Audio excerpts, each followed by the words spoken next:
अस्सलामुअलैकुम नाजरीन, programme leader के साथ मैं हूं आपका मेज़बान मोहम्मद हाली।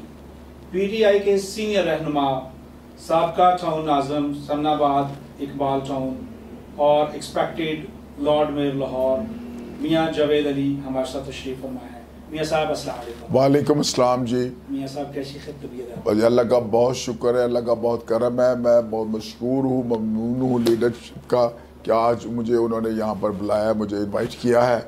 तो आपकी पूरी इंतजामिया का मैं दिल की अदा गहराइयों से शुक्रिया अदा करता हूँ। मियाँ साहब, आपको हंसता मुस्कुराता देख के हमें भी बड़ी एनर्जी मिलती है और इंस्पायरेशन मिलती है। टॉपिक है बजट। बिल्कुल जी। और लफ्ज़ों का हेर फेर है, तो हमने तो आपसे सच सुनना है क्योंकि आप बड़ा दबंग बोलते हैं। तो हम ये उम्मीद करते हैं कि आप हमारे साथ बड़ा फेयर होकर उसको ओपनली बात करेंगे। बिल्कुल जी। आपने जो ये लफ्ज़ इस्तेमाल किया है, लफ्ज़ों का हेर फेर, बिल्कुल हुआ करता था पास्ट में। इसहाक डार साहब जो माशाल्लाह इस काम के बहुत मास्टर थे, जिन्होंने मसनूई तौर पर डॉलर को बहुत नीचे रखा और इसी तरह और बहुत लफ्ज़ों के हेर फेर में रखा पाकिस्तान को। और पाकिस्तान तबाही के धाने पे जब खड़ा हो गया, तबाही पाकिस्तान को घेरे हुए थी, तो फिर ये लुट्टो और फुट्टो की सियासत करते हुए यहाँ से माल मत्ता लूट कर यहाँ से फरार हो गए। अब अच्छा मियाँ साहब, आपने बड़ी खूबसूरत बात की। आपने जब कहा लुट्टो फुट्टो, मुझे तो भुट्टो समझ आया। सॉरी, नहीं, फुट्टो मैंने कहा। अच्छा, अब मुझे भुट्टो समझ आया। मुझे एक चीज़ ना बड़ी तंग कर रही है। मैं खुद को रोक रहा हूँ कि मैं मियाँ साहब से ये सवाल ना करूँ, पर मैं तो अवाम की जुबान हूँ। बिल्कुल बिल्कुल जी, बिल्कुल। इमरान खान साहब हमारे बहुत प्यारे लीडर हैं। उन्होंने पाकिस्तान का ही नहीं, उन्होंने दुनिया का, मुस्लिम दुनिया का लीडर होने का सबूत दिया। बिल्कुल। इमरान खान साहब बड़ा शोर करते थे, बड़े नारे लगते थे कि हमें आप हुकूमत में आ लेने दें, हम इन चोरों से लूटी हुई दौलत वापस लेंगे और इतनी दौलत वापस आएगी, इतना डॉलर वापस आएगा कि आप इसहाक डार को भूल जाएंगे। नजर नहीं आया सर। बिल्कुल जी। आज भी पाकिस्तान तहरीक इंसाफ, हमारे कायद, हमारे कप्तान इमरान खान, वज़ीर आज़म पाकिस्तान, इस बात पर खड़े हैं कि हमने मुल्क की लूटी हुई जो दौलत है, एक एक पाई वसूल करनी है। उसमें ये आप छोटा सा काम देख लें कि नैब वालों ने पिछले 10, 12, 15 साल में 300 कुछ अरब रुपये इकट्ठा किया है और इस 2.5 साल कलील अरसे में 450 अरब रुपया उन्होंने वसूल किया है जिन्होंने करप्शन की थी। उसके बाद अब कानून में सिकम इतने मौजूद हैं, इसके लिए चेंजेस लाने की ज़रूरत है, जो कि हमने इस लॉज को चेंज करने के लिए, हम कवानीन को बदलने के लिए हमने जब इसका इजलास बुलाया और कौमी असम्बली में जब पेश करने की कोशिश की, तो उस वक़्त हमें ये तमाम अपोजिशन वाले इकट्ठे हो गए और उन्होंने एक डिमांड नोट जो है सामने टेबल पर रख दिया खान साहब के, जिसमें 38 डिमांड थी। 36 डिमांड ये थी कि ये नैब, FIA, तमाम जो इदारे हैं इनको आप ख़त्म कर दें। ठीक है। उसके बाद कोई जो पिछला जिसने लूटा हुआ माल है उसको आप भूल जाएं, तो फिर हम आगे जो है कानून साजी जो है करने में आपके साथ चलेंगे। ये बातें ठीक है, बड़ी हद तक ठीक भी होंगी, क्योंकि हमारे पास आप तो फ्रंट पे होते हैं, आपके पास सारा नॉलेज है, आप ठीक है। लेकिन IMF ने इमरान साहब का बजट उठा के रद्दी की टोकरी में डाल दिया है। उसकी रीज़न ये है, जो स्टैट्स हैं और जो फैक्ट्स हैं, वो ये है कि इमरान खान चूंकि दर्द दिल रखते हैं, उन्होंने गरीब आवाम का सोचा जी, उन्होंने मिडिल तबके का सोचा, उन्होंने बिजनेसमैन का भी सोचा। बिल्कुल।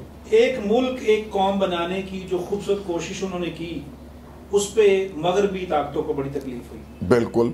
और मगरबी ताकतें कभी नहीं चाहती, क्योंकि उनका एजेंडा कुछ और था। बिल्कुल। वो चाहती थी इमरान खान उनकी जुबान बोले, वो उन्होंने नहीं बोली। अब बजट तो बड़ा अच्छा आपने पेश कर दिया, लेकिन वसाइल आपके पास है नहीं, इम्प्लीमेंटेशन कैसे होगी? वसाइल इंशाल्लाह ताला पैदा होंगे, जिस पर के हमारे वजीर खजाना जनाब शौकत तरीन साहब का नारा है export export export export, right.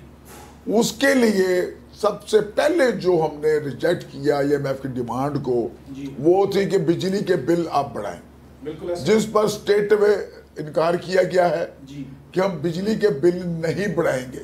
ऐसा ही हुआ। किसी भी मुल्क की मईशत में जो इंडस्ट्रीज है, जो ताजर बरादरी है, वो रीढ़ की हड्डी की हैसियत रखती है और उसके लिए प्रोडक्शन जो है उसमें हर फैक्ट्री को लाने के लिए उसको बिजली की सख्त जरूरत होती है।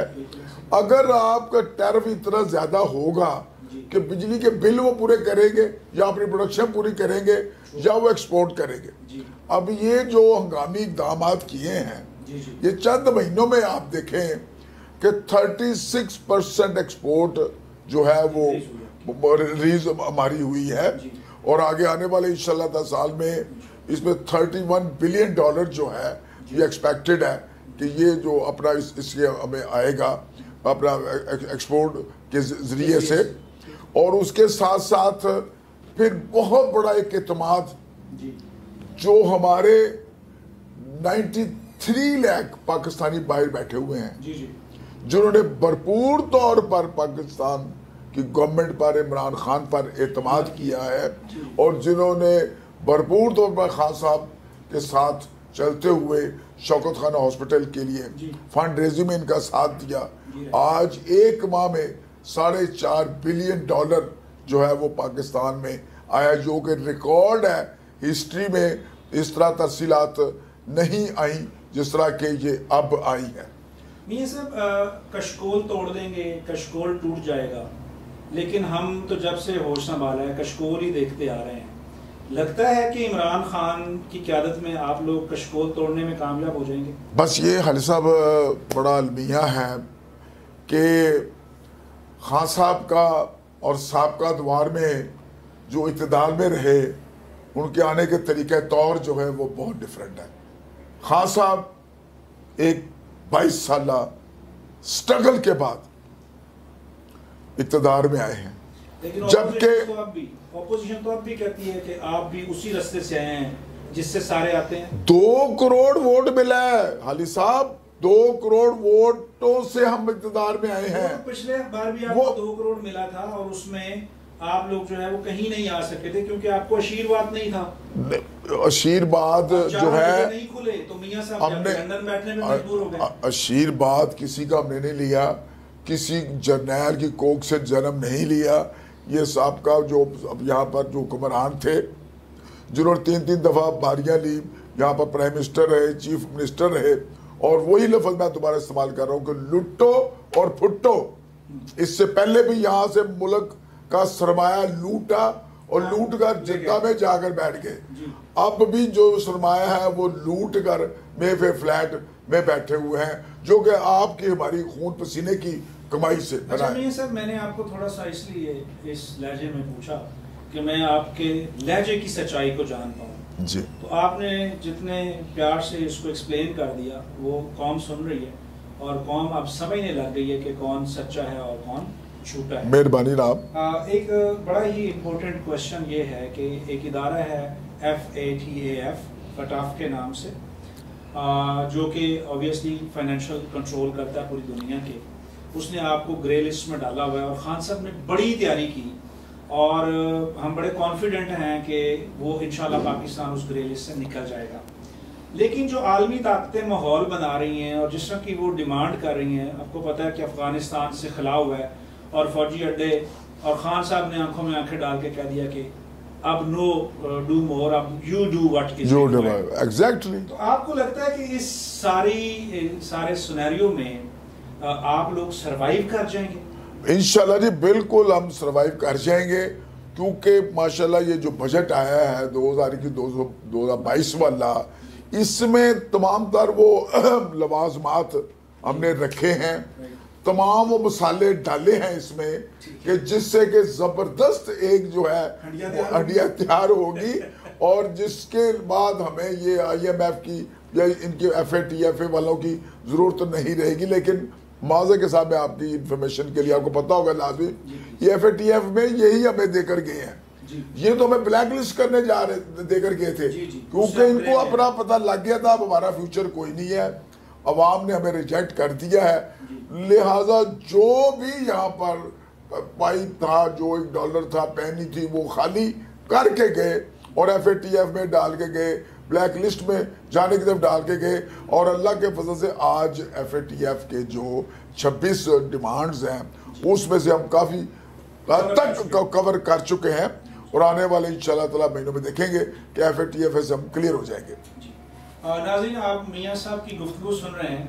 आपने सुना कि पाकिस्तान ब्लैक लिस्ट में जाने वाला था, इमरान खान साहब और इनकी टीम की कोशिशों से ये ग्रे लिस्ट में गया और इंशाल्लाह ये वाइट लिस्ट में जाएगा। मुझे एक छोटी सी ब्रेक लेनी है, मिलते हैं ब्रेक के बाद।